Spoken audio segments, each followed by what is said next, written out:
Alternative Dig Talk. Real issues, real talk.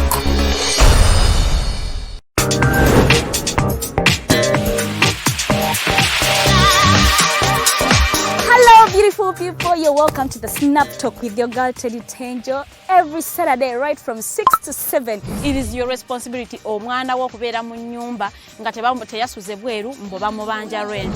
Koyo kulaba abalenzi abasajja abakunga butuufu tebabuulirirwa nga babulamu.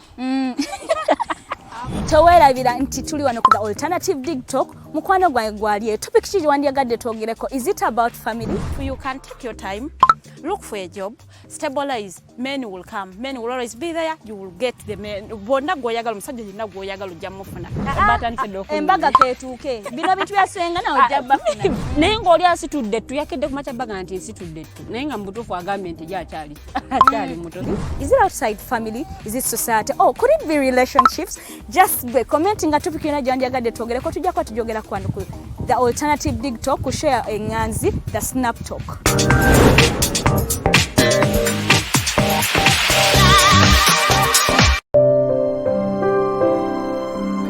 Hey Ugandans, I'm Lieutenant Colonel Dewa Kiki, the Deputy Defense Spokesperson and actually the Deputy Spokesperson for the Uganda People's Defense Forces.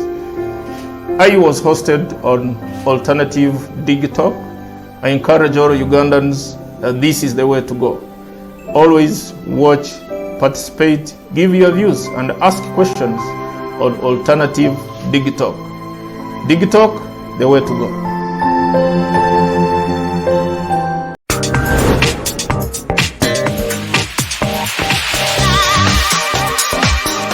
Beautiful people, you're welcome to the Snap Talk with your girl Teddy Teangel every Saturday right from 6 to 7. It is your responsibility omwana wo kubeera mu nyumba nga teyasuze bweru mbo bamubanja rent. Koyo kulaba abalenzi abasajja abakunga butuufu tebabuulirirwa nga babulamu. Towerabira nti tuli wano ku the Alternative Dig Talk. Mukwano gwange gwali topic ki wandiyagadde twogereko. Is it about family? You can take your time, look for a job, stabilize, men will come, men will always be there, you will get the men. Bonna goyagala musajja yenna goyagala ojja mufuna. Embaga ketuuke bino bintu byasenga nawe ojja bafuna. Naye ng'oli asitudde ttu yakedde ku makyabbaga nti nsitudde ttu naye nga mubutuufu agambye nti gy'akyali muto. Is it outside family? Is it society? Oh, could it be relationships? Just be commenting a topic yona gyandiyagadde twogereko tujjako tujogera kwano ku the Alternative Dig Talk ku share enganzi the Snap Talk.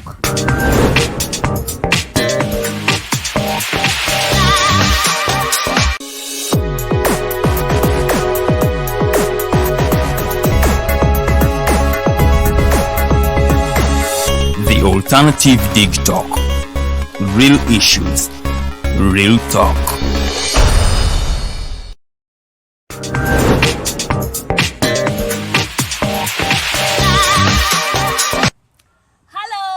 Good evening, beautiful people. Yes, I will never stop calling you beautiful, but because man, mwewayo ne mugamba Petwewayo kula Snap Talk. Yes, welcome to the Snap Talk with your girl Teddy Teangel every Saturday right from 6 to 7. It is a prerogative that every week tuwera tuliye nga tugabane yo tugera ku topic ky'abantu affe bagala kwogera ku ki. Yes.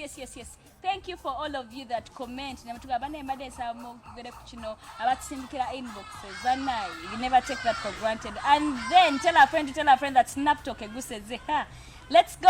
Yes. I never come alone. I come with the brilliant girls. Yes, and open ever, the three of us. Unless otherwise, when we need to elaborate things like now. If you talk about mental health, we can't talk about it all by ourselves. So I'll try to find an expert in that field. But yes, it is your girl Teddy Teangel. One of the Alternative Dig Talk. Real issues, real talk. One of kauleta kalango kogo koyagala kalango chikoyagala kambaga. Is it academic issues? Like when I say issues, I mean are there academic events in Tibane graduation ya feino oba tuina speak denge yo tuina sports day, whichever bane advert you to yes. Like we can go later over. If you can't reach us, genda ku inbox ya Facebook. Tugambe fe tujja kwa tukunonya and then email wakudam in less than a second then ne WhatsApp ne babeerako yes mwebale twekumira konja bajukiza nti yes the glow you see right here is from the Pavilion Gardens. Yes, located Kulukuli Nanganda Road awo kakosanga mwami Charles nalabikanga kuisa mu nsonga emu wenda banaye wano. This environment I would never stop appreciating it kwa banaye. The environment I set Pavilion Gardens sijirabanga ko in any other place. Gwa ine mbaga, aine mikolo ina birthday ina photoshoot oina chicho wandiyagadde okuleta wano. Labika ngoyitamu mwami Charles ajja kwa kwasaganya baina favorable prices bajja kwanga bakuisa mugere boyinara. Serabide. My name is Teddy Teangel, and yes, if you want to reach me, Instagram, I'm more active than anything. Teangel Teddy, yes, you send me an inbox, you get a topic, you know, my sister, my friend is going through this situation. Yes, I want to thank all of my Instagram family. Yes, the topics them suggesting, and yes, as you see, we've been covering most of them. Ngena kuba nyengere maso with the girls mbaiti amne magamba wale yagambe batukogereko nabo, as you know, they also have their suggestions abadde. So we manga sina kwata kutopic yo sikwera bide inchiriko nyonyo, but I'm just taking my time okwera nga tuchi so mpola. Last week weeks back we were talking about depression, where we happened to solve issues in one way or the other. Someone inboxed me Nangamba, I want to thank you for your show previously, it has changed my life, has impacted in this show or the other. Yes, now we're sharing the stories bambi mwatu yambe in the way that many people out there bagament many people are going through the same situation.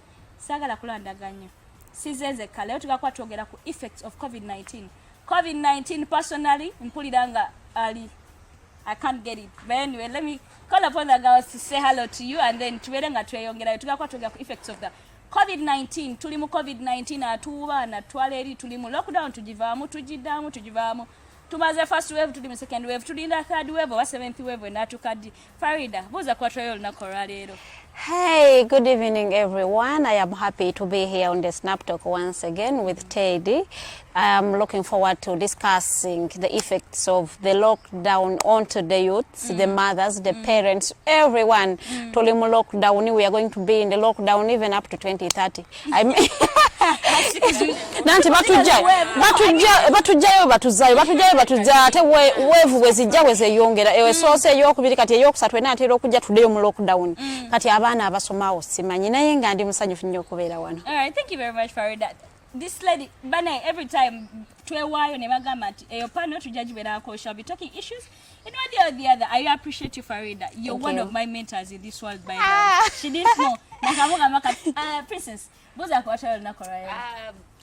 Very good evening. Baana abatulaba, thank you very much. Amanyanze Omumbejja Luwedde Lilian era nga ndi musanyufu nnyo okubeera ku Snap Talk awamu n'abakyala bano nga twogera ku effects eza COVID-19. So gwatanaba kubanga otwegatako ke kaseera munanga ate obenga oyita munno naye amanye okay Snap Talk ebeerayo buli lwa mukaaga, so bw'anaagiraba ko olwaleero I believe even the next time bw'anaagiraba ajja kuba ekiseera kyakyuka. Yes, thank you very much Princess. Look at her, she's a princess, beautiful in and out. Ana manyigundia beauty in and out definition yino.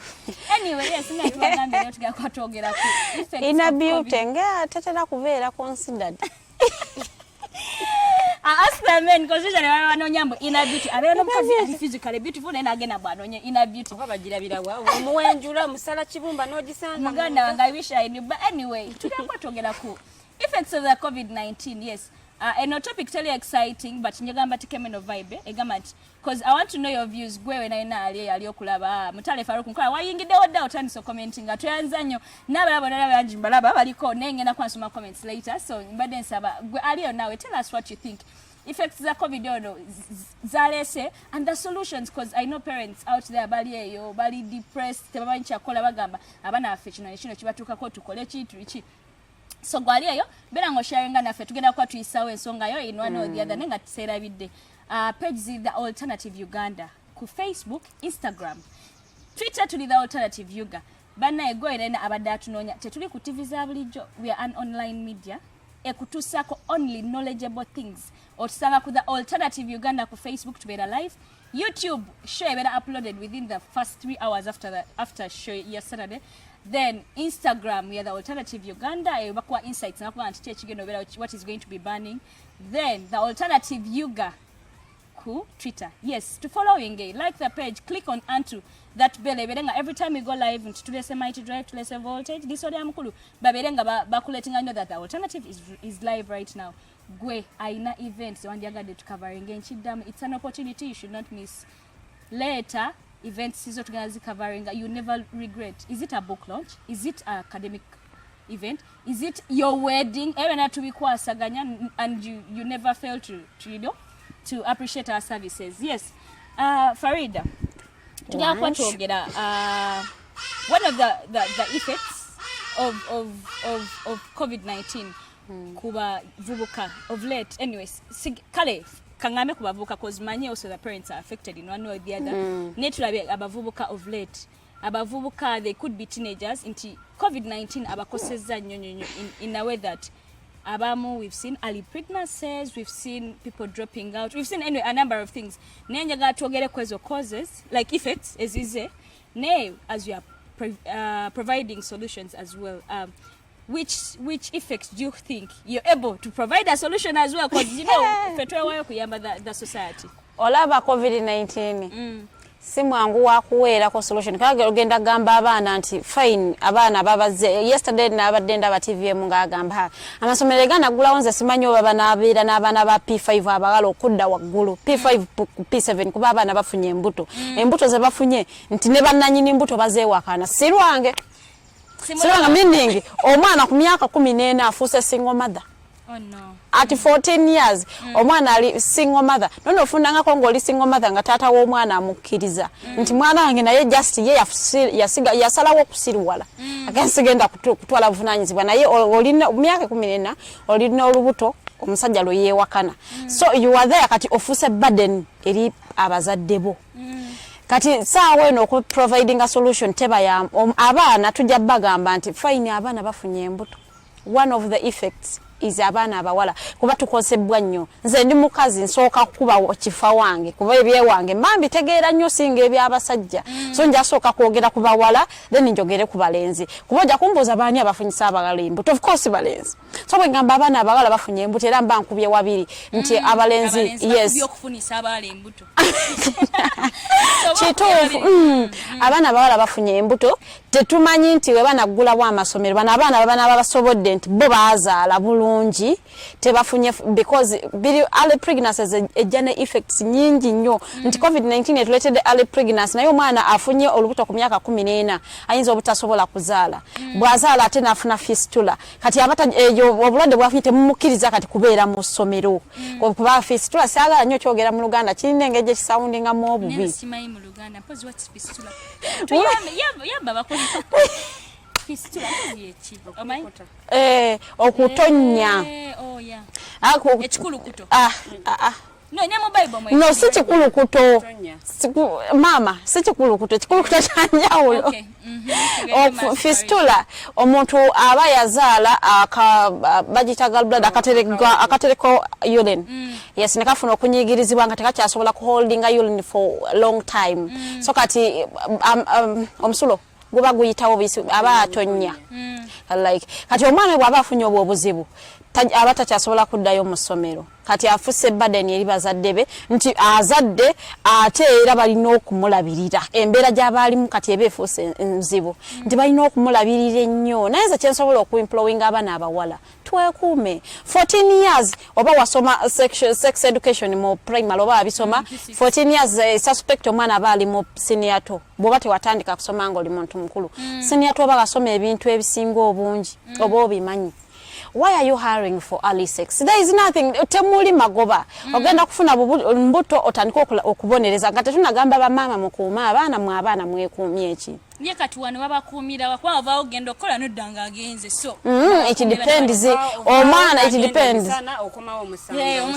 You can't even know mna it depends ku nkuza. Upbringing is also important. Nti omuzadde bwaba yali strict ku baana bano okuvedda tusobola kubeera strict kati bamanyirira eri embeera ya relaxation wenjagala wengendera tuhweya ye mama kasita mbala nti mama akomawo saa 10 nembeerawo tajja kumbuuza naye ng'ona asiibyewo oba omwana otomukolako na background check omwana yemuleka ewaka abeerawo gwe kasita omusangawo ekyo kiwedde ffe taata yavanga ewaka ne bwamala nnaku 2 baba mutemuyina ge musalimbira kubanga amazima amatuufu n'akomawo ne bamugamba nemba wavuddewo saaga emboko ze bakukuba kibooko zokka ezikukuba toddamu kutambula ng'ate wavuddewo n'ogenda ewa taatawo omulala nga tewagenze ne walala naye nga kibooko ezikukubibwa okutambula nga tosabye permission ng'ozejjusa so nze ngamba abazadde bano nti tosobola kubeera strict ku mwana just because covid aze abaana bo tolina wobafugira kati essaawa eno tandise bateekako amateeka abaana bamanyire eri embeera ey'okubeera nga beetambulira buli bwe baagala ogenda kati gwabo bugenda bafunamu obuzibu ate nga nsova tugamba abazadde omwana ono nga waakamuzaala tobeera nnyo strict naye muteekeko amateeka ng'amanyi eryeteeka baaba wendimenya ekinize maaso awo kijja kuba kizibu omwana tomuwa nnyo freedom because omwana gy'okoma okumuwa freedom enyingi ayonooneka because you can imagine omwana wa 14 years afunye olubuto ng'omwana wa 14 years wafunira confidence egamba maama nti ndi pregnant because pregnancy kyokka ekyo okukiwulira 14 years oyo omwana oba amuwa eddembe erisobola okugenda n'afuna boyfriend ate abazadde be Kampala my village in me ebeera surprised every time I see omuzadde we Kampala ate 14 years mbuleta boyfriend we wakamulabe omwana otandise okumuwa liwe egenda okola because wamukkiriza okubeera ne boyfriend. What do you expect a boyfriend and a girlfriend bakola ki? Aunt Farida, I think in this way omuzadde abeera kitonya in a way that agamba nti ono mwana emuwa freedom ne mugamba nti eta boyfriend okimanyi akimanyi nti wakolera wonawo n'ensobi manyi wentandikira okukola ki era kati ensobi ali lubuto akwegaana mwana nati ogambye abasinga babeegana naye kati walufunira omanya nti bakuleta boyfriend alukkiriza omwana azayo okusomera oba azadde alemereddwa afiiridde musanya osufunyemu ki fine wamuwa freedom y'okubeera mu relationship. The chances of advising them Farida I do not advise omuzadde okuwa omwana freedom y'okuengaging in relationships ng'omwana ali below 16 years because omwana wa 14 aba mwana muto ddala lwakuba nti abaana b'ennaku zino emibiri gikula okusinga emyaka gyabwe naye omwana wa 14 years yes omwana aba muto so nze kyeŋŋamba abazadde bakuze abaana bano nga baba restricting ate babeere open nnyo nabo babagambe nti wookolera ensobi ne weebaka n'omulenzi gundi ne gundi ogenda funa olubuto nze wange tebakulizaawo ffe taata yatugamba bwe wakeeranga ku makya ng'ofunye olubuto saagala kulabako sikubuuza gy'olaze gendanga bugenzi ne kumaziika gange toddanga kuba tomanyi bulumi nze taatawo bwe mpiseemu okukusomesa so gwe n'osalawo okuusinga marriage over education so please go and marry nze sikuyinaako buzibu tonsabanga na permission just go you have my blessings you have my blessings naye toddanga ewange ne mwendibanga nfudde okomangawo wano nga bamaze kunziika babanga nkyali kungulu n'okomangawo wano nga tebannanziika tojja kutuukanga ate nga kituufu nti yatuteekangamu eyo entiisa bannange nakizula kati nze I normally tell people nti omwana wa 16 years 14 mbuleta boyfriend we waka kuki Farida, do you know that generations change in a way that for about 1990s if it would like it would threat like you would feel frightened no berango tia tata wagambye batinati mama yangamba nga buli wana jana ngo luzize virginity yo nja kuocha yakabera so no kulango ide yentisa but alimanya ati yali tegedde tanti virginity against it was a trick kwa fe chatwamba kalingo chinawo mutwe muzeya ajja kumanya of late abaana toyina nabyo bagamba like charity so kimugamba natafayo nagenda alice neye pangisizo wakayumba kemitwale etano fe twakula tuyina na wapangisiza akayumba nga ate nkyalo kyali mu mikono gyange gwagezerete ofuse independent wano ngangena ne pangisa kids perceive things differently yabeera laba kiri easy what I know it all goes down to respect nti abazadde bano bakuziza abaana babwe nga babawa ekitiibwa nti ekigambo kyayogedde ajja omwana kijja muzitowerera obuzito obwo akiwe weight nti kino maama takyagala kino taata takyagala because omwana bw'oba tomukuziza mweyo embeera omwana mwagiwinga naye omwana like nga ayogera nawe nga alinga ayogera ne muto munne nti ebimu ne byonamugamba tojja namubuulira sometimes waliwo stories ezaffe zetugamba abaana nga zigenda kuba forcing okukola the same things bye twakola nti ogenda kutandika noonya age y'omwana gw'ogamba story yo at times we want to motivate them Now at times these stories are not worth telling them at such ages. Like omwana wa 17, 18 okuka wansi, 18 okugenda wagulu mugambi.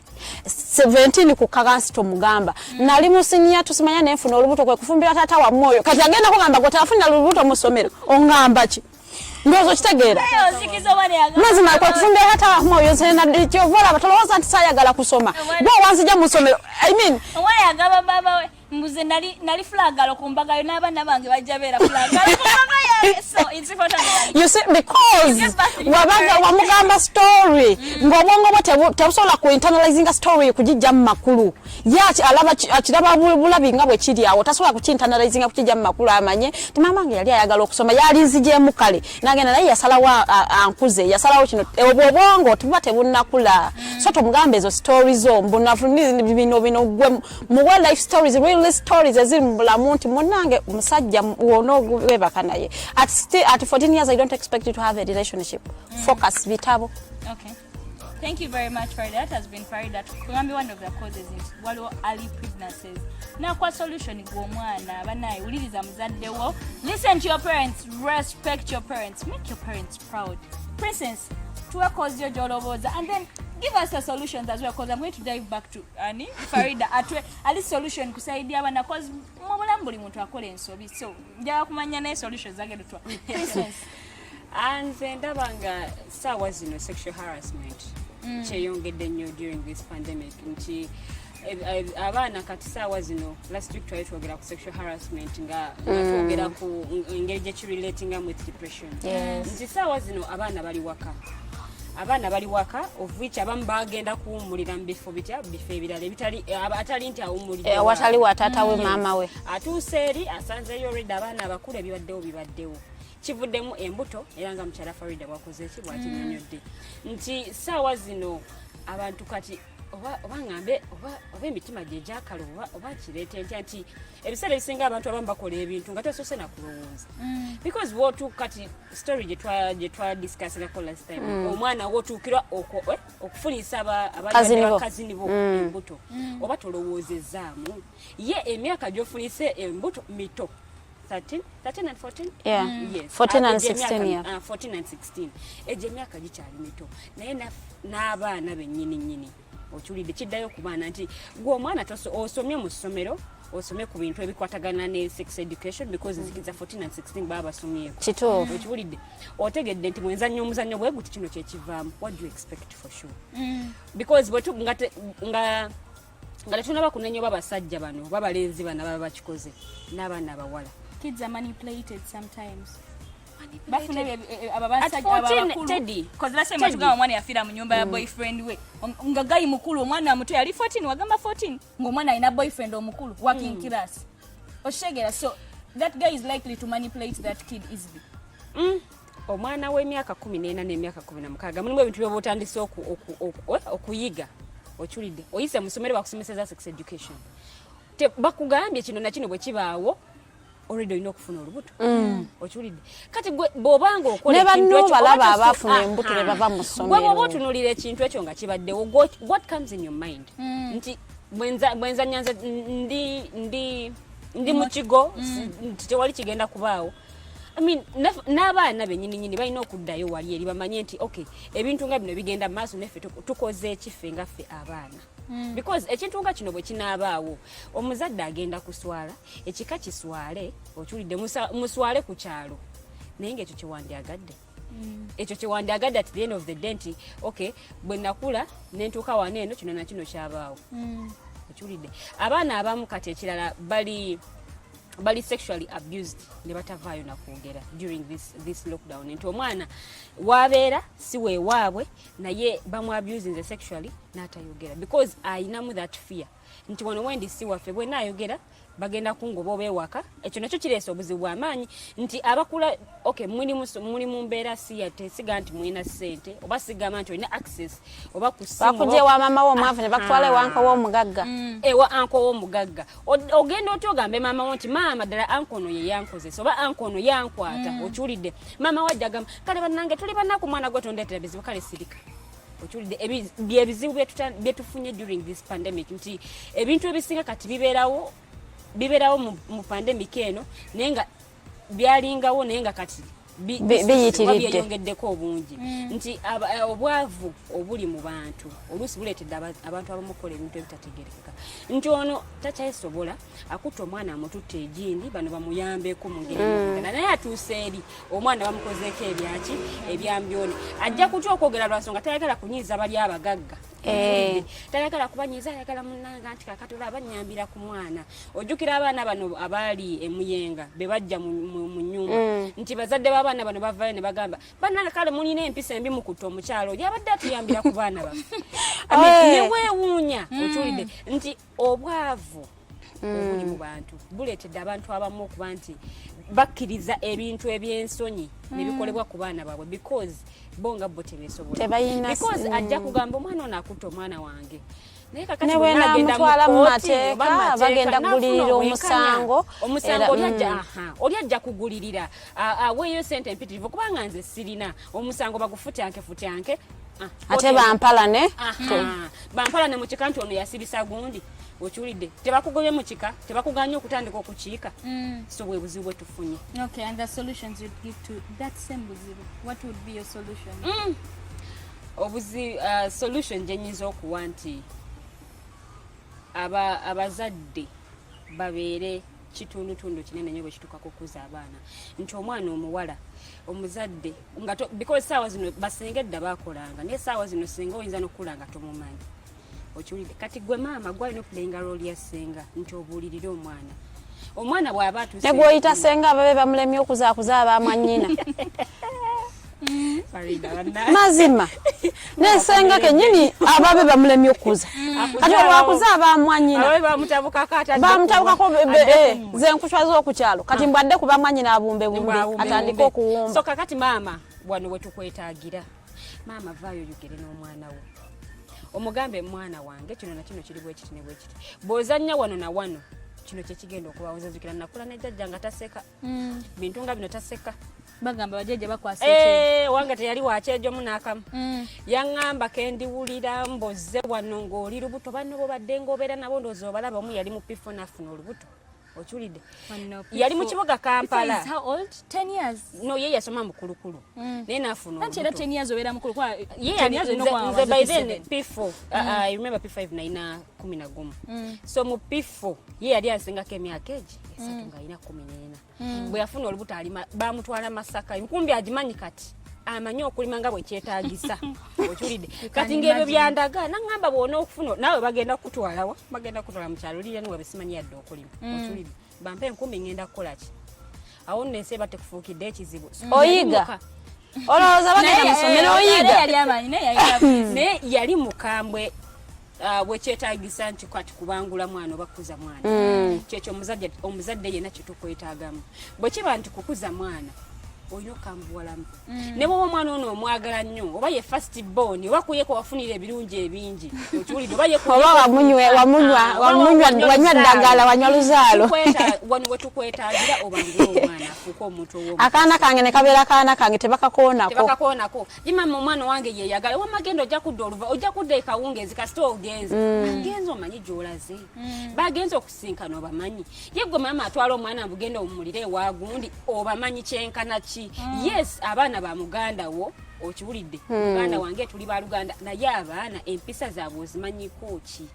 nti mututeeka eno ojjako oyinza ogamba simuwuli anko mawulire mboba akutta omwana wa gundi gy'omutwala omanyiyo omanyi oba babizibira omanyi ekyo oba omwana ono basula mu kisenge kyekimu omwana omuwala n'omwana omulenzi myaka 14 na 16 tebasobola kusharinga kisenge ekyo tekyetagana kubuulira oba kukujjukiza nti omwana omuwala ku myaka gino nagyo tebasharinga kisenge no omututte eri asula mu kisenge kyekimu omwana asula mu nayiti nayiti ekoma eno etangaala okamala obumazi tebaleese ebizibu olumala okuleeta ebizibu ng'otandika mwandika kati kale omwana yankwatira omwana wange naye ntya n'okwogera ebyo byebizibu n'okumonitaringa mikwano gy'abaana bano. When yes, you see different views really matter and they end up taking us to the same thing, the solutions. COVID enerese effects nyingi wala effects ennungi nembi by the way. So we try to kind of negative side effects is there say yes we are going to be diving into different things COVID byerese. Omuzadde olina kumpi n'omwana wo kano kamuterewo kamugambe every kid that is a virgin the moment you put off your undergarment you're going to get pregnant. Like kamugambe kasale mu kasindikira omwana wa muganda obo muganda atali virgin omugambe if you're a virgin the moment you put off your undergarment you're going to get pregnant. atali nkusuubiza nti wodda mucho badde okola kyona n'omwana omulenzi mugambe because tulina abaana abaagala oku-experimenting omwana omulenzi banaye obulamu bwe bugagga ogenda kulwala ebirwadde by'otagenda kusobola. Let's go for a short commercial break. We are going to be right back. Tukujukiza tukyali wano Pavilion Garden. Glo gy'otulabako fena eri ku Pavilion Garden wano okawo oleeta omukolo nga mwangu okulagirira abagenyi bo. Wano okawo oteeka event yo nayo nene n'ogamba ati katika photoshooting ako njagala mabanda gegabera mu background. Wano onana oyisa ku Pavilion Garden. Omwami Charles agenda kuba guiding in one or the other. Let's go for a short commercial break. We are going to be right back.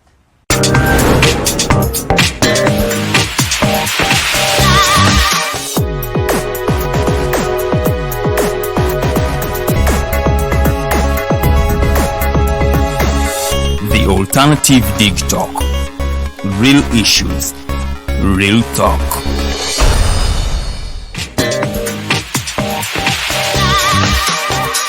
Alright, welcome back from that short commercial break. Yes, tukubaza mwena mwena batwekomideko. Yes, we never take this for granted. Njaga bajukiza nti wano Alternative Uganda wano ku Facebook, Instagram ne Twitter ya Alternative Uganda wakawaka otusanga ku YouTube je tuli banayi tutuneza ku TV ya buli jombo bali channel kisima number 15 no otusanga only social media. Yes, saga tulanda genyonyo. Yes, we tugende them break to get the some of the causes is wado like some of the effects, pardon me, is COVID-19 guy to abanayi. Many of you have lost hope. Many of you don't know what to do. Never know if tuzenga twagala tunyumya in one or the other. Gwali mu comment section. Yes, mutaye look tukwebaza comment just so there. If you thank you very much. Yes, thank you very much, Jonah. Everyone that is watching. Yes, mu comment over bugenda kuyamba someone and bisabanga tu commenting. Let's put the fun aside then to wear a core solution unto the we're talking about right now. We're together them break. Lilian was still telling us. She told us of how sexual harassment has become the order of the day. Nagamba Abazadde on how they should groom up their kids. Ngasina asala wa Farida. Mbade njagala toyongere Princess. I was going to call you Princess Farida. Princess. Yes. Yongera otu isamu. What should the parents do? Okulabikanga bateka ekoma on this because I see many kids izjukira muganda yatandika piwa. No, she's so little. Tutaini ne right now mwana akuza natana kusinga buwanvu. Achali mu P1 sichito ina wa P1 ina wa senior 1 yali muto ngakati ni bwekati ngakali emmere nyinyi ngatukagamba gwe mmere joli eragawo ne kati sawa zino tula emmere we yalaga nti omwana agezze ndoza asinga kati ne mami obunene. But the kids are aging like so. Ne chikwewonyesa ali mu senior 1 nti nze nali mu senior 1 nga ndi bwekati ndoza nga nenkananga oba akajjo oba kati like something ngandi very small naye abaana bakuze sawa zino ntogenda kwesanga nti bwetwagenda mu lockdown ngati before nga tunabagenda mu lockdown abaana bambali tebanna bakula hormones z'abazayi tezinna bakula kuba nti kati batuusa okubanga bazza omukono emabega ndoza mukyala Farida ekyo kitegedde nti wetwagendera mu atulabo kitegedde nga tebanatandika kulaba periods zaabwe abaana abawala. naye nga saawa zino already okuki-experience nti omuzadde wano wetukwetagira okubeera omusaale ennyo wano woolina okukolera nti oli maama wano wetukwetagira ennyo because saawa zino tukyalina basenga nti omwana agende ewasenga because edda nga omwana abaana atera mu myaka bwe giba gisumuseemu oba mutwala ewasenga awe ng'abeereye okiwulidde naye kati wano ali naawe maama we weetagira okunyonyola omwana ono nti bw'otandika okuzza omukono emabega kino wekiti kyolina okwewala. Awo maama bwe tukwetagira okuba nti ogenda kwawula abaana ebisenge nti bwebaba nga badde basula mu kisenge bonna wamu bawala balenzi bapanze omwo mulimu abakulukulu naye mwali awo olina omumukyusiriza ekisenge. Toleeta buzibu totandika kusomba lutalo lutajja kusobola nti omwana omulesa mu kisenge kiri naye kyonna ekina happeninga blame ejja kudda in simple terms sensitization should be the order of the day. Yes. Mama kwata omwana ono mutuuze wansi omubuulirire. Because kati wano omwana obwongo buba butandise okweggula. Buli watunagamba mwana wange akyali muto kale bambi agenzemu ng'akyali mu kibiina kya mukaaga obwongo buba butandise okweggula nti bw'anaaba afunye olubuto oba bw'anaaba azannye n'afunirayo olubuto olubuto lujja kuba lusi. Because currently kati abaana bali mu P5 ne P6 tebanasoma sex education ate nga babituuseemu naye ng'ate amaze okukola ki amaze okuzza omukono emabega nze jjajja wange yaŋŋambanga nti awo oba ofuuse omukyala nti mistake yonna yonna gy'okola ekiddako kyekino kyonna oba ozannya otya oba ozanyiikiriza otya n'abalenzi ekiddako kyekino n'omulaga nti kino bw'otakola kino kyekigenda okuddako omwana omusomese nti omwana omuwala olina okwekuuma awo omuzadde bwe tukwetaagira obuulirire omwana nga gwe bwasobola okuba nti wasuumuka n'ovaamu weetaaga obuulirire omwana ono because wano ensi emulindiridde COVID-19 kati abaana bakuze obwongo bw'abaana bukuze nti ojja kwesanga nti omwana asiiba ku TV okuva ku makye kinewuunyisa nti ne TV zaffe waliwo obuzibu bw'amaanyi nga tekuliko programu egenda musomesa agenda kulaba movies naye byonna ebiri mu movies byajja okwagala okupracticinga kati gwe maama abaana nga banoonya bo high school mwana gwe era abatunda sinema bakola sente kati gamba waliyo n'abalaba bubbulu mu nti kati omwana bw'aba ali yekka g'omuzadde weetaaga oyiteyokka omanye omwana ali yekka akola ki omwana ono ali ne baganda be bawogera ku mboozi banyumyaki bakola ki okiwulidde nti okay osiibyeko ewaka maama omwana bw'abanga akola emirimu bw'amaliriza okukola emirimu kikyazzaako bino bisimanya kangende nkyaleko ewaaba gundi neetaaga nkyalireko gundi maama ntwalako ewa ssenga gundi senga oli ayinza okuba abeera bize tagenda kufuna budde bumonitaringa mwana ono omuntu teyayonoonese agenza okudda ewuwo nga byagenda amanyi akubisaamu emirundi ng'ena naina kyeyongeddemu mutwe omwana nti aliwa gundi gundi mwannyinaze gyali gyagenza okukola naye tomanyi kikyayigiddeyo tomanyi mwana ono bw'abeera ewaka nabali baali ewaka nabo biki byayogera bakola biki kubanga ono tabeerawo tasiiba waka ofcourse omuntu atasiiba waka omwana bintu byonna byonna bihapeninga emisana waliwo nze nzukira waliwo omwana omu maama we yalinga akola naye ng'agenda ssaawa 2 akomawo ssaawa nga 3 enseekiro ba 2 kitundu awo nga buli wakomawo amusanga ewaka lwasiiba waka omwana abeerawo akola buli mulimu naye nga lwaba taliiwo ye ono yeetaaya nakola buli kimu amaliriza afunye olubuto naye ng'ono omukyalaga omwana ono nga mukuumye kale mwana gwe siina kyesikuwadde tolina kyotamuwadde naye waliwo ekibadde kilaakinga yes n'ogamba mwana muwadde buli kimu mugulidde engoye mugulidde buli kyeyeetaaga musomesa za mu ssomero ery'amaanyi omwana nakudisappointinga n'afuna olubuto waliwo ekyali kibulamu awo kyotaakola maama oyinza okuba tewapulayinga rooli yo nga maama okiwulidde nti omwana ono tewamubuulirira ku bintu nabino okiwulidde omwana abamu balinamu kano nze kangende experimenting endabe ki ekibaawo what happens ogenda okukola yes ogenda okugamba mbu kanfunemu experience oba njigemu kino oba nkola ekiri oba ndabe bibeera bitya ojja kudda ng'olina olubuto kituufu nnyo ekyo ogenda kudda ng'olina olubuto emisomo gifudde so kati wano abazadde bwe kituuka ku handlinga abaana abawala during this pandemic babeere basaale nnyo abaana obwongo kati bukuze omwana owa P6 agenda n'akureasoning oba n'ayogera ekintu n'ogamba ono omwana owa P6 oba ddala bikyuseemu oba kati ndi nawa senior oba ndi nawa campus kati because abaana kati environment gye bali mu ssaawa zino abantu bali exposed ku bintu bingi nnyo nti omwana kati abeera ewaka jjukira akimanyi enkya tagenda asoma talinayo nti ebibuuzo bijja mu budde bwe buti ne bwe buti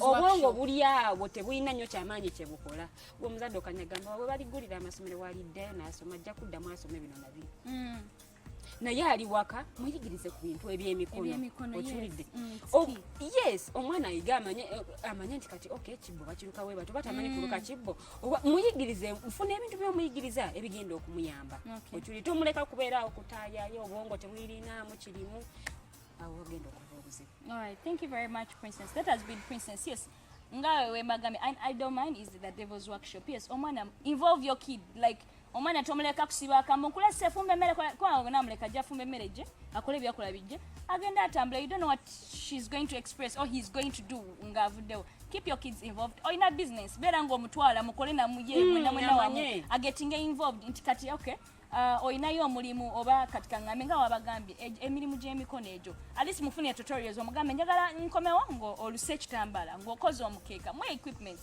You know, let's not wait on to schools because we don't know when this whole situation is going to end. Atete chenera video kwogera nti abazadde balekerawo okwetirira okwogera n'abaana baabwe ebintu nga bino. Bw'otamugamba ani agenda omukugambira omwana wuwo bona kyogamba mama bamutandika enkya ne bannange yo baate oba ntandikire ku mboozi ki azifu omwana agenda kukuba gwe weezaalira kitegera butegeeza ate tubeera n'abazadde ng'alina ensonyi okwogera ebintu ng'ebyo. Ifunayo omuntu omukulu akuyambeko. Get an expert ekyo sina kizibu namwe. Talk to your kid oba tosobola funa expert abisobola abikole, otherwise the generation is dying.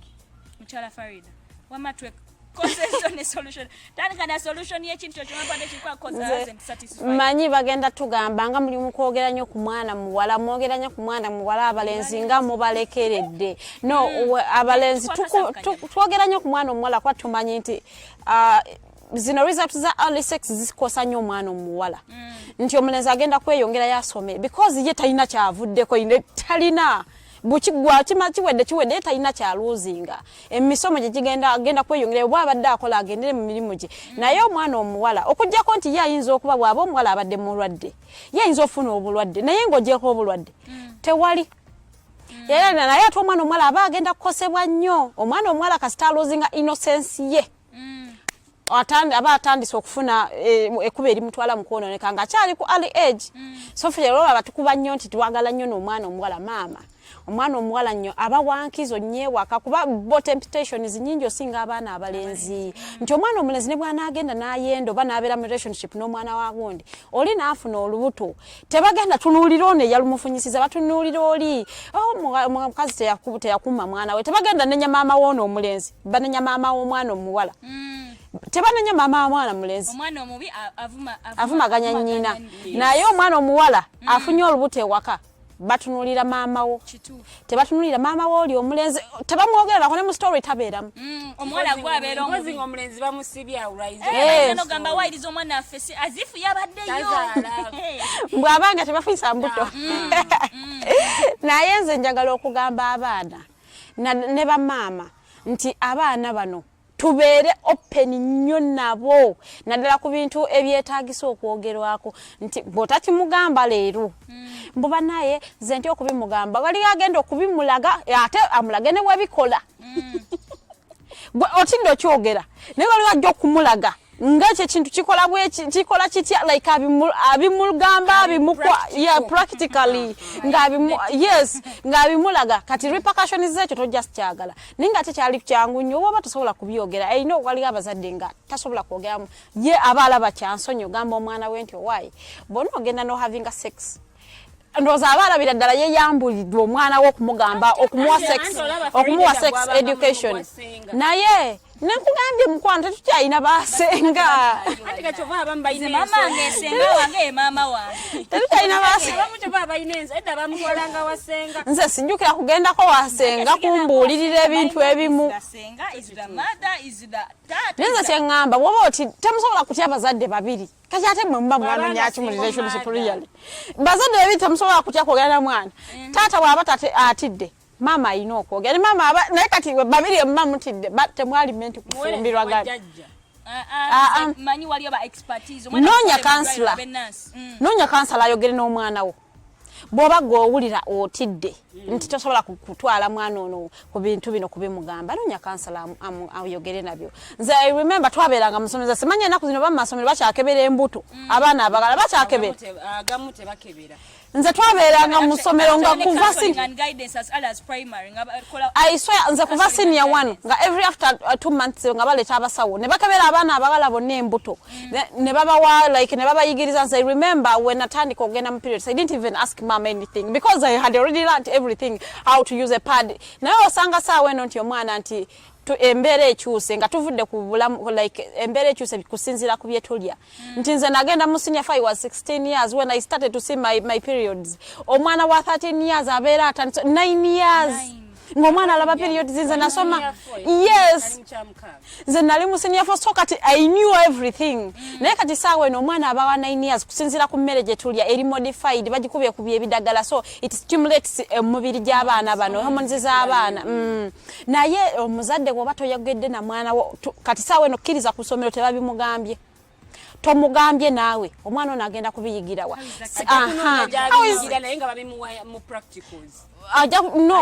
ekisooka omwana agenda kufuna low self esteem kigenda mugwako nga takimanyiiko idea yadde ajja kusooka atye how like otandika otya okubleedinga for God's sake omwana ajja kutya naye nga singa obaga mu preparinga nti you see omwana omuwala ayita mu zino stages when it happens abeera na idea era ajja kujja mangu nnyo mami kino kye waŋŋamba abamu babeera ne excited balowooza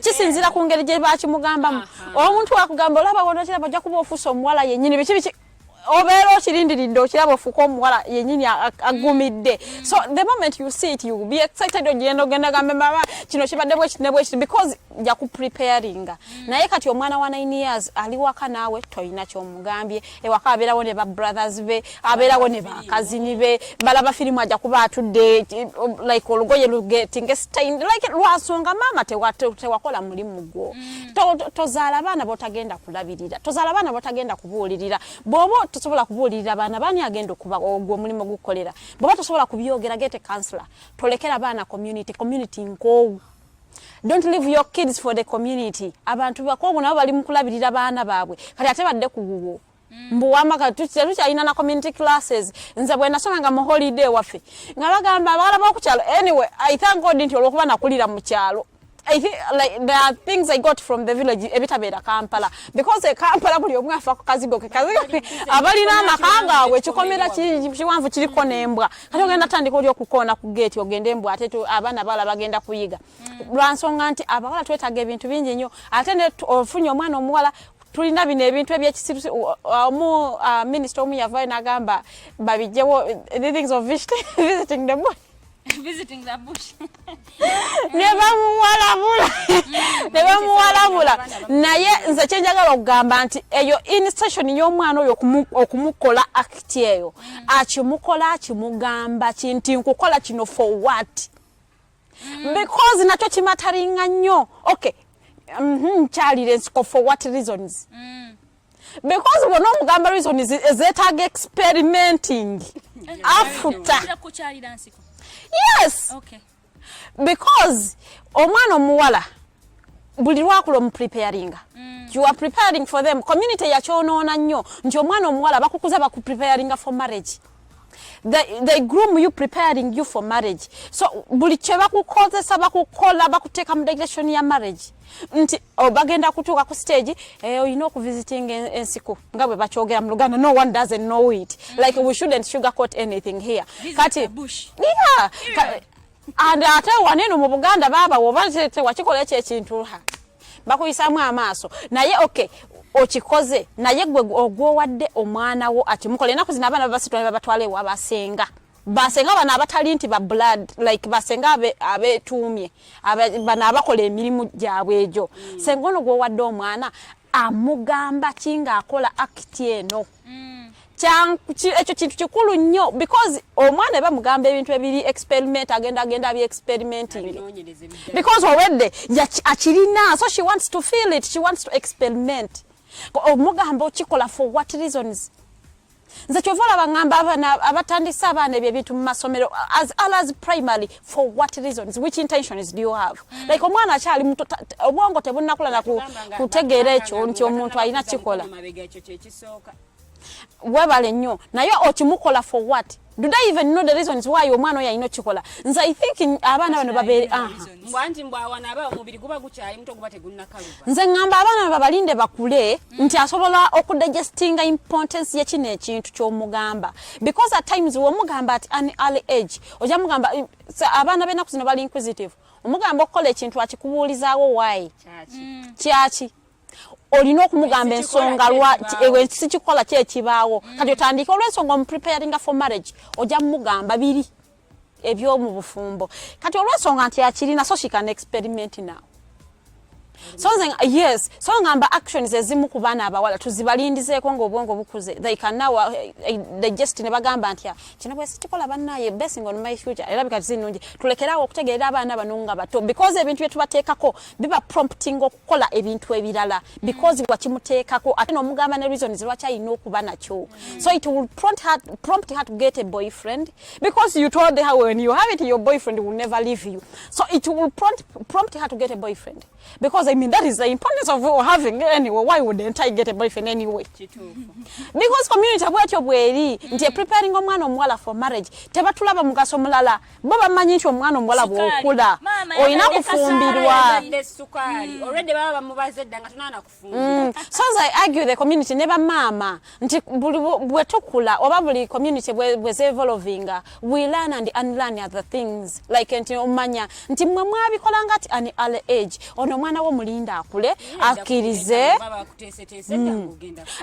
ng'asobola okusalawo akyagala takyagala because abamu bagenda n'okula nga tebabyagala naye nga babibateekako nga baana bato so mulinda omwana akula asalewo akyagala takyagala. At times other people find it disgusting like mulinda abaana bano bakule because as we grow ne community bwekula ebintu ebimu bikyuka we learn new things and we unlearn. Abanjagala bamama ne community bayiga unlearning ebintu ebimu byakolanga mulembe guli kati guno tebikola because bulijjo okumukola gw'omwana okweexposing omwana ajja kwagala okumanya ennyo you expose ajja kwagala okudiginga deeper meaning omuleetera obuzibu ajja kujja okunoonya boyfriend alabe how it feels ajja kufunirayo olubuto oba afuna ebirwadde ebirala.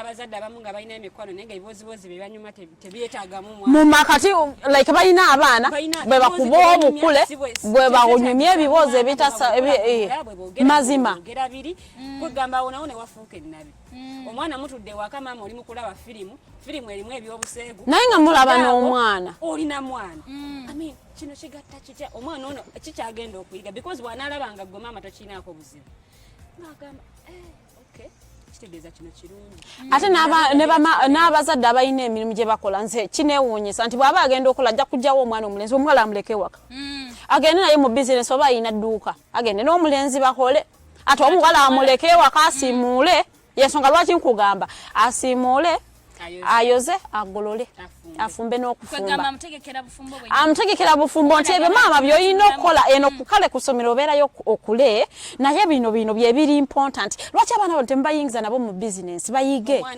omwana amanye sente wano weziva bwe kitu wanina okukola ku muntu yenna nina sente okuzeekolera omwana amanya nti okay nange wano sente bwe baziyiya kati bamaama abalina abawala ba university kati saa eno bali waka nze nina basista bange bamalawo ba 2019 senior 6 baka sawundi wanajoininga campus baba bakajoininga nga bagalawo ngabagala kati yesterday my uncle was telling me mbo manyinti enaku zino bwo mala senior 6 ngayitawo 2 years nga tona joininga odamu senior 6 no, like mbo certificate ye be invalid no university will give you ever and I'm like get serious that is not it can't happen nangamba chikole research namugamba nedda it can paso yagala kungamba ati mugavent university esi nachiwulira kungamba ye ekitegeeza bantu bagenda kudamu bana you can imagine that's on senior 6 naye nze njagala ogamba abazadde abalina bano abaana abawala abakulu kati tuli ku baana ba university you are in second year you are in third year abakola fourth abalina course za 4 years you are in 4th year otudde waka gwe olina batoobo obeera ku simu ne boyfriend wo ne mwogera ne musire bwe musireyinga come and take me this speaking oli bukunya ogamba mutowo I mean omulaga kyalina okukola ng'atuusa awo wooli come and take me this speaking atu yagala kiweereza boyfriend wo ng'omuwe simu atandika okunasula ebifaananyi ngo oli half naked oya no focusing wano eno njagala wano I mean omwana omulaga kikyalina kyagenda okukola when they get a smartphone you say you know Lilian. Remember the person who is taking these pictures, probably she's in senior 2 or senior 3. So the moment they get a smartphone, exactly byobadde ng'okola bye bagenda okukola byagenda otandika ko bamanyi ebyo bye bisanyusa oli kyolaba sister yange yali abikola kati nange kambikole kirabika bye binakuuma relationship yange naye nze njagala okukubiriza gwe ali ewaka atudde oli mwana mukulu nga tuvudde nti abazadde oke bakoze gwe bakoze gwe mukulu omwana olina mu buvunanyizibwa bwo obumanyi gwe nga gwe nti saawe no oli mukazi mukulu campus oba muntu mukulu nga tokyali wa kugambiriza simama olagawa kusaawa zinovaawa I remember I was telling one of my friends ngamugamba I was in third year naddayo mu kyalo for Christmas etukomawe waka kusaawa nyeze kiro I mean 10 ezekiro muzeyi yatusibira abwera nga tuddeyo gye twasuze I mean gye tuva ne tukamana tukera ku macha natulimyo olubimbi lwotala ngo tuka oyinza olowooza bapangisiza wa paka sine balima kuva ku macha paka sawa 10 nga temulina kunyukayo ate nga noyimirira yatula wali nga noyimirira akulaba twaka abanega kala naye nga mulina olulima naye nga tuli bantu bakulu third year at campus third year I mean for God's sake sawa nya yatuzayo yaliraga bamudeje mbadde muva Christmas no sirunaku wa bulijjo ku Christmas naye muddeyo gye mbadde muva nene kitabuza Farida Christmas okukyakala ate ku Christmas Farida omulamba nembuuza nali nvaawa nali kati bwe twaddayo ne tugaya ku makyane tukomawo ne batatuwa order yagireka tebayina kulya breakfast wano bakirire mukirizi kati era ne tugenda ne tulima mpaka sawa 10 naye nga tewalidde naye ng'okulaba ng'oyimiridde nga atudde wali nga atusupervisinga so kati gwe omwana omukulu ali ewaka owa campus tata utagenda kubeerako nga akutekako ezo strict rules fe twakulira mulembe guli ogwa Old Testament ogwa amateeka amangi 12 ova olina kuba waka omwana omuwala fe wakato olina kusuka 12 kati bwe zisuukamu by 5 minutes gwe kibokoze bazigenda kulya sigamba abazadde bakakati bakuba abaana tekigenda kuyamba naye kati saawe no mumwago yogera n'omwana ate nga byomugamba bya mugaso like ebintu mugambe nga bwe biri happening don't sugarcoat anything because wojoko mochibikirira waliwo kagwa nsonyi agenda okimugamba nga bwe kiri atakimulage kagwa nsonyi mazima agenda taking advantage eyo expert okay Farida ngowumba omensonga eso songa nze mpumba wumba njagala ngambe bana abaana abali ewaka kubaka tulina branches nyingi ez'abaana abaana sale bano baby class bichi batudde aba primary bali waka aba high school bali waka n'aba university nabo batudde waka naye tutandikire kuona omwana wa university okola ki mu maso g'abatobo it will prompt them okukyusa oba okukoppa bekyobadde okola oli wako ina boyfriend gwe mama wo olufulumo batata wo ngoyingiza boyfriend we waka batobo kyobalaga kye bagenda okukola njagala obere wa buvunanyizibwa omanye nti yadde ina boyfriend wo mu meeting ile away from your siblings like baleme kulowooza and don't show them until you have a boyfriend it is not important nze muto wange okulaba okutegera boyfriend wange for what I mean nkulaga ntolina kubeera na boyfriend ate nkulaga nti nze nina boyfriend yadde ndi mukulu wo nina kubeera ne boyfriend maybe you know tolina kumumanya sina kumuleta maaso go omanye nti boyfriend akola kino nekino so you will ojja kunoonya nawe ofune boyfriend osanga ojja kulaba nti okay kitegeza olwokubona ina boyfriend yansonga agula engoye ennungi oba kwe kugula engatto nawe ojja boyfriend olw'ensonga nti oyagala osiba akaviiri akalungi oba oyagala okugula ebizigo oba perfume ennungi so abaana abali ewaka n'abalenzi gwe tata wo olufuluma ng'oyingiza girlfriend wo nga mwegalira mu kisenge girlfriend we waka nga musibawo nga mubeere mu lunaku lulamba ofuluma kusomba byakulya chokola bya western culture ofuluma kusomba byakulya bwo bitwala bakola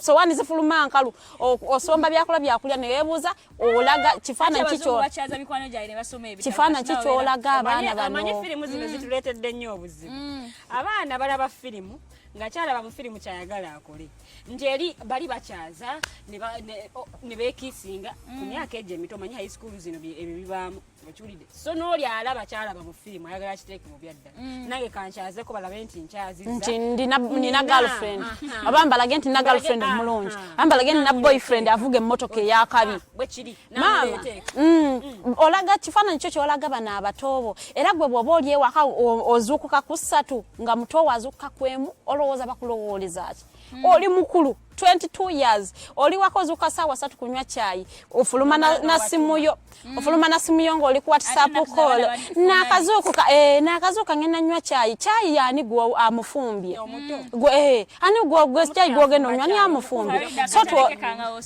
so twenigira mu mirimo ne banu bato bafe bakopere kufe nti chokola nange kyengendo kola yes kati omwana naye gwo tukubiriza nnyo nti omwana ono naye ajja koppa kuba lwansonga nti gwe mukulu we abana babirivingira mu nnyo mukulu we kyakola aba ino kikolako so gwe mukulu wo beera nti kyokola ono bwana akikoppa si kibi so nga mpumba njagala okubiriza abazadde nti tubuulirira abaana omulimu gwaffe munoonya basenga bano naddala bano basenga abagule betutwalira abaana baffe agenda kumugamba ebintu yesenga ta preparing mwana for the future. I'm preparing for marriage like specifically bufumbo so kati omwana wa 16 years omutwalide sengono omu preparing at that early age oyagala abere prepared for marriage at that early age nti ye agenda mugamba bintu biri direct ku musajja omusajja yinakola boti ne boti kyoyagala omwana wabere boba kyoyagala mutwale yo naye obo omwana wo mwagaliza bright future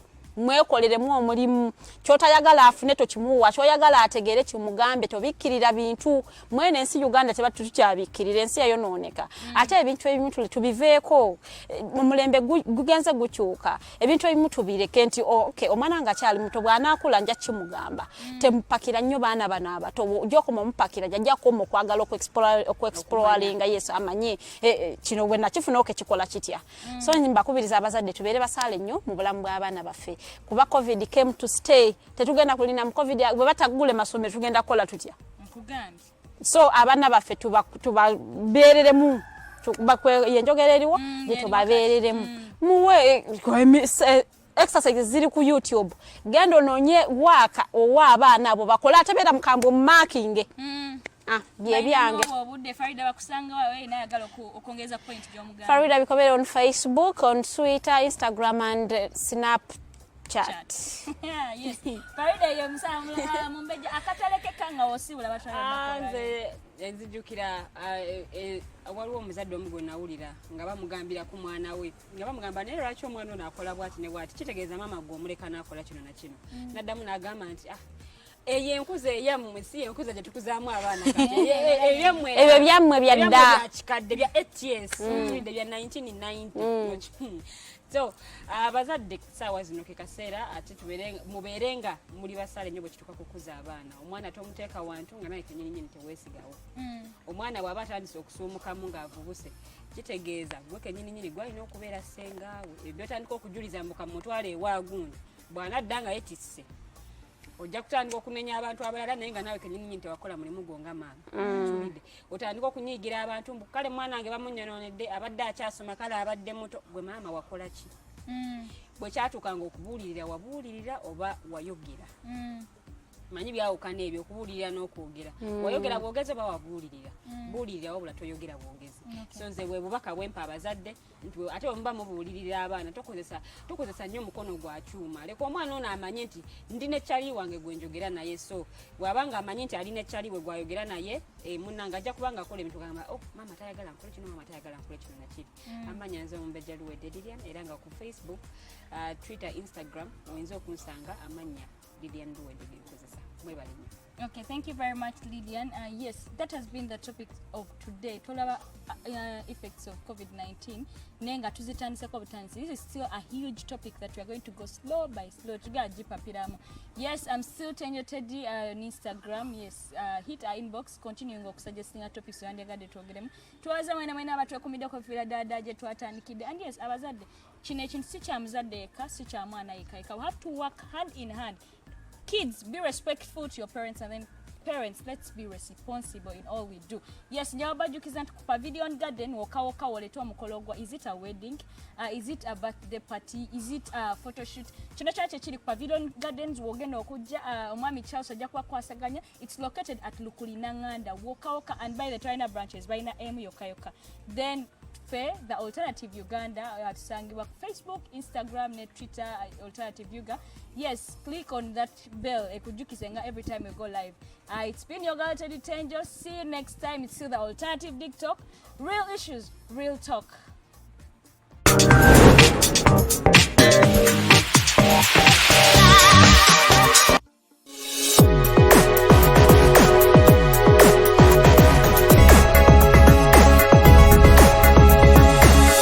The alternative TikTok. Real issues, real